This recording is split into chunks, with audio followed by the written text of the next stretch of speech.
In the spring of 1483, England was a kingdom in shock. King Edward IV, one of the most powerful rulers in English history, had suddenly died. Across the country, nobles, soldiers, and ordinary citizens wondered what would happen next. The king's eldest son, 12-year-old Edward, was now the rightful heir to the throne. Although young, he was expected to become King Edward V. But there was one problem.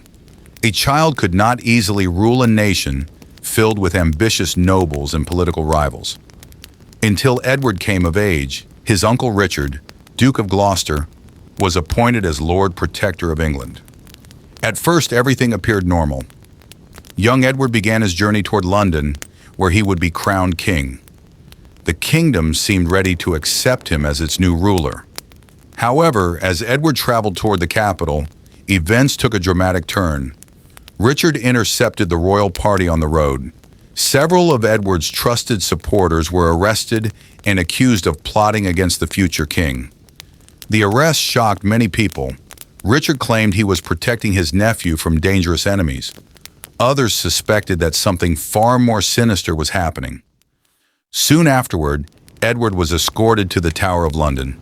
Today, the tower is often remembered as a prison, but in the 15th century it also served as a royal residence. Future monarchs frequently stayed there before their coronations. For this reason, many people initially saw nothing unusual about the young prince's arrival. A short time later, Edward's younger brother Richard, Duke of York, joined him. The two brothers were reunited inside the massive stone fortress. No one could have imagined that this would be one of the last times they would ever be seen together. As weeks passed, rumors spread through London. Edward's coronation kept being delayed. People began asking questions. Why had the future king not yet been crowned? Why was Richard, Duke of Gloucester, gaining more power every day? Then came a shocking announcement. Supporters of Richard claimed that King Edward IV's marriage had not been legally valid. If this claim were true, it would mean that Edward V and his brother were illegitimate and therefore had no legal right to the throne. The accusation stunned the kingdom. Many people found it difficult to believe. Yet Richard's supporters continued pushing the claim. In June 1483, the political situation changed dramatically. Richard declared that he, not his nephew, was the rightful ruler of England. Soon afterward, he was crowned King Richard III. Now the two young princes stood between him and complete security on the throne. At first, the boys could still be seen within the tower. Visitors reported seeing them playing in the gardens. Others noticed them looking out from windows high above the city. But gradually, those sightings became less frequent. Weeks turned into months. The princes appeared less and less. Then suddenly they disappeared altogether. No official explanation was provided. No announcement was made to the public. The boys simply vanished. England was immediately consumed by rumors. Some people believed the princes had been secretly moved to another location. Others thought they had died from illness. But the most common theory was far darker. Many suspected that the boys had been murdered. If the princes were dead, Richard III would face no serious challenge to his claim to the throne. The accusation haunted Richard for the rest of his life. However, there was one major problem. No evidence ever proved what happened. No bodies were discovered. No witnesses came forward with definitive answers. The mystery remained unsolved. 2 years later, another dramatic chapter unfolded. In 1485, Richard III faced a challenger named Henry Tudor. The two armies met at the famous Battle of Bosworth Field. Richard III was killed in battle. Henry Tudor became King Henry VII and founded the Tudor dynasty. Yet even after Richard's death, the mystery of the missing princes continued. If Richard had not ordered their deaths, who had? Some historians suggested that Henry VII himself might have had a motive.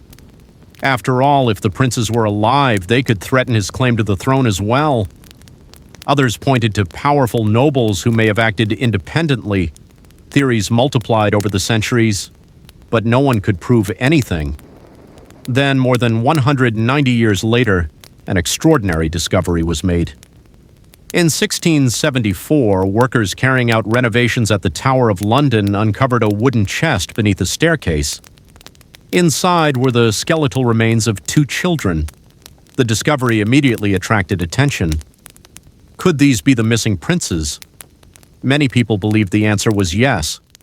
The remains were eventually placed in Westminster Abbey, where they remain today. Yet even this discovery failed to solve the mystery completely. Scientists have never been able to conclusively prove that the bones belonged to Edward V and Richard of York. As a result, the debate continues. Modern historians remain divided. Some are convinced Richard III ordered the murders. Others argue that there is insufficient evidence against him. A few researchers even believe that one or both princes may have escaped and lived under different identities. While some of these theories seem unlikely, they demonstrate how little is actually known about the fate of the 2 boys. More than 500 years have passed since the princes disappeared. Entire books have been written about them. Historians have spent decades examining documents, letters, and eyewitness accounts, yet the truth remains hidden. The story of the princes in the tower has become one of the greatest mysteries in British history. 2 young boys entered the Tower of London as potential kings. Then they vanished without a trace. Were they murdered? Did they escape? Or does the real answer remain buried somewhere in history, waiting to be discovered? Even today, no one can say for certain, and that is why the mystery of the princes in the tower continues to fascinate people around the world. More than 5 centuries later, the question remains unanswered. What really happened to the princes in the tower?